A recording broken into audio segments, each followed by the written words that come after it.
right, Divine, welcome back. I just did the Divine Feminine and Divine Masculine reading that seemed to be an extension from the exact last reading that we completed. And in doing that, I ended up thinking, well, hey, if the Divine Feminine and the Divine Masculine are in the place that they are in, then what is going on the karmic journey? And you know, the karmic journey is simply that place in which it's passed away, it's old, it doesn't work, it causes pain, it causes harm. Many people identify it, linking it to people, situations, and things of that sort. But remember, if Divine Feminine, Divine Masculine are energy, then the karmic journey is an energy as well that can show up in various ways and various things. So we are doing a karmic reading.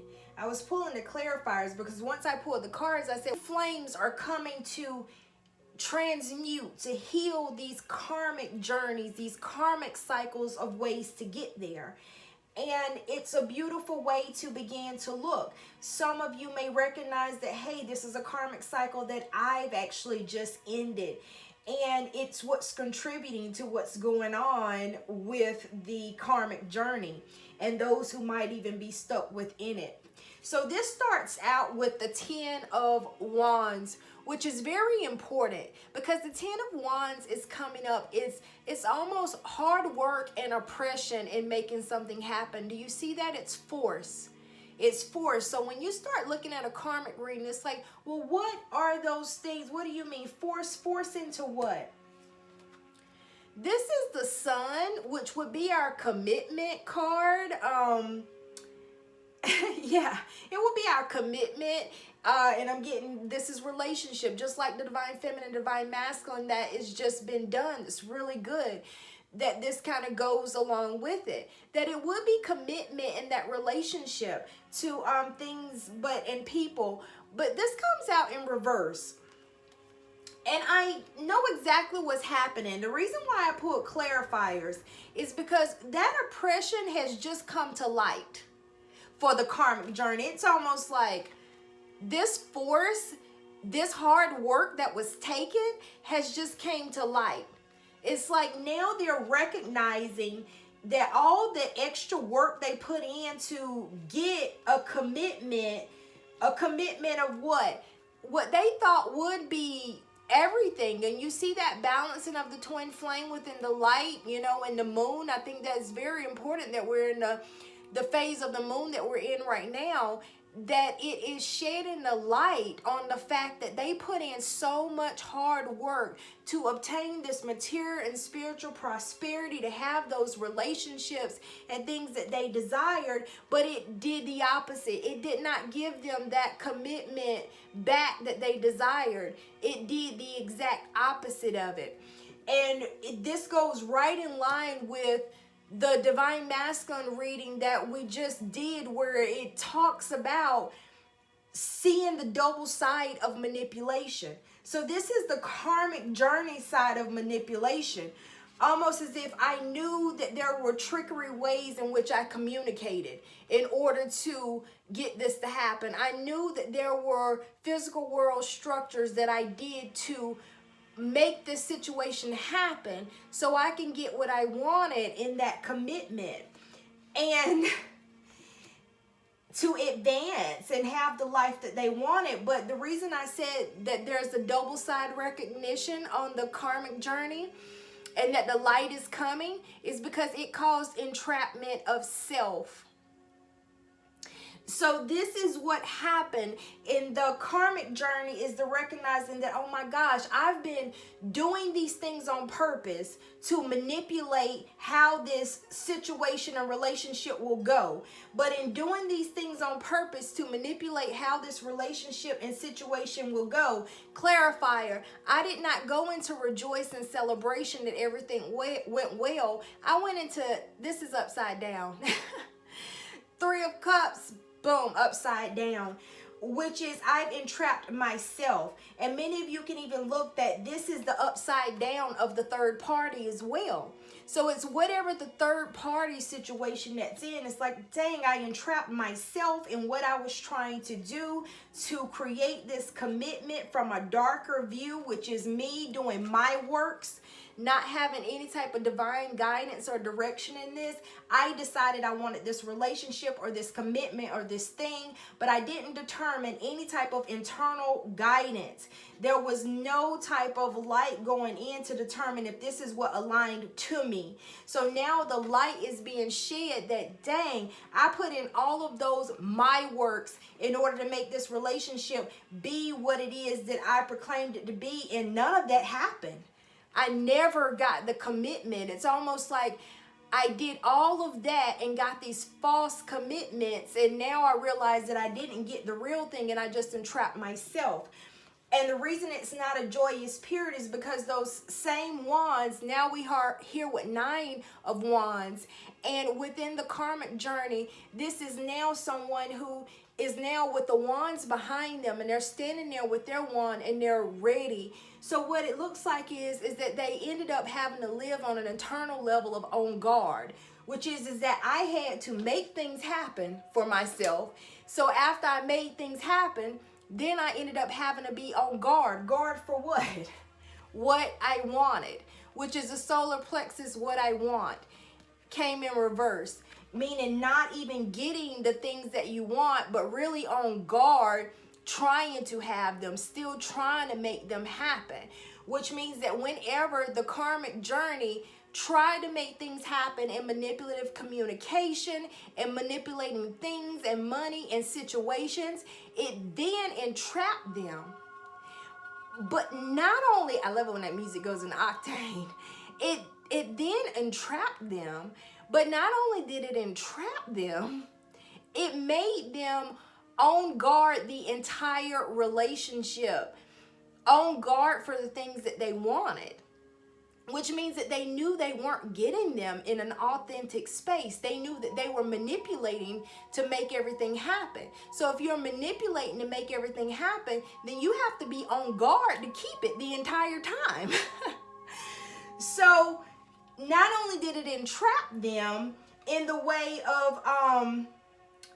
that they did not receive the rejoicing in what they desired, it also left them on guard when it came to the things that they wanted and were trying to make happen.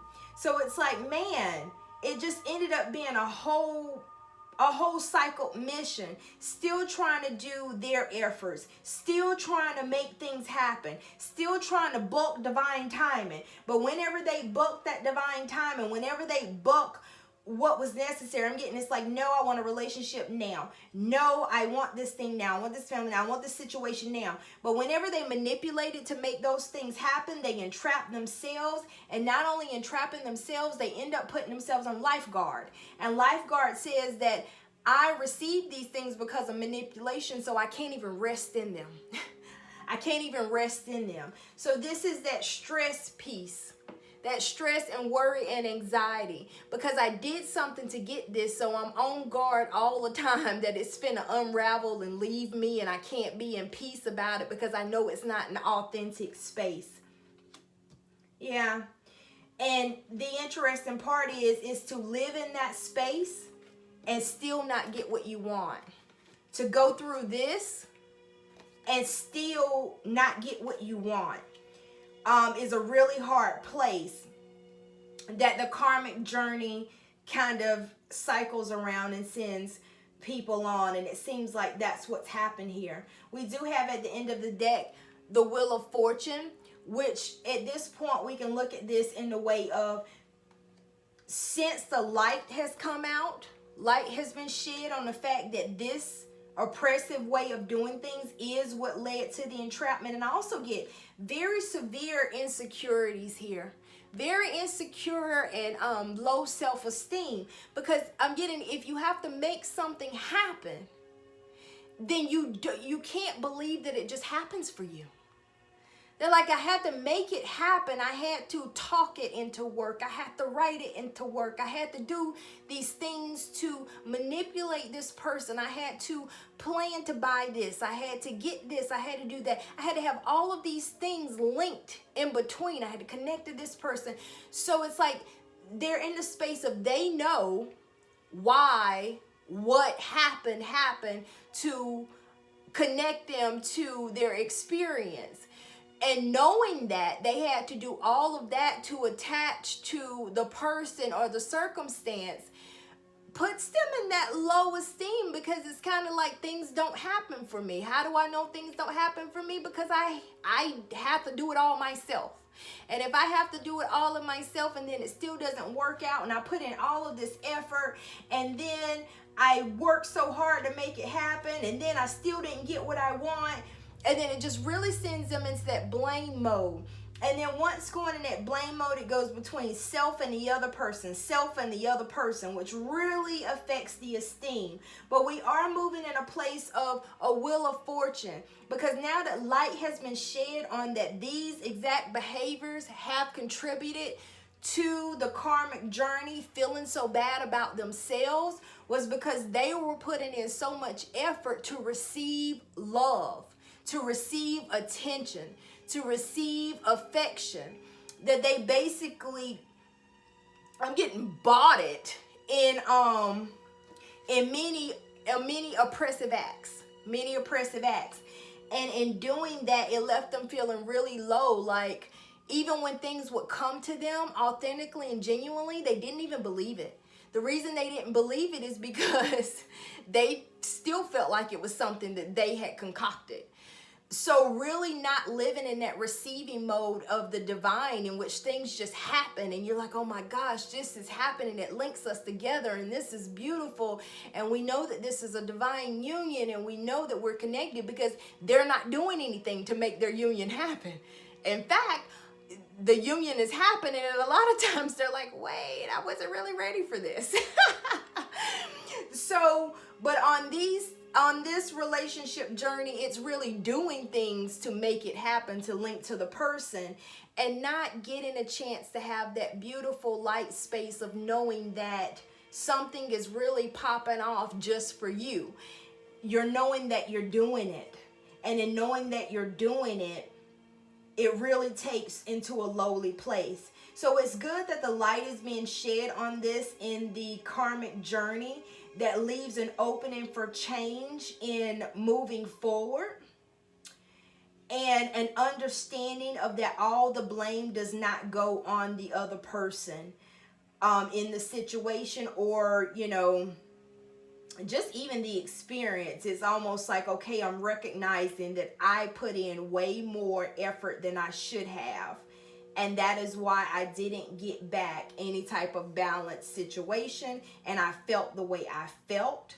So this light is being shed. Now, whether or not on a karmic world journey anybody get a whiff of that, you know, it can be different characteristics that come out once recognizing the truth of your behaviors.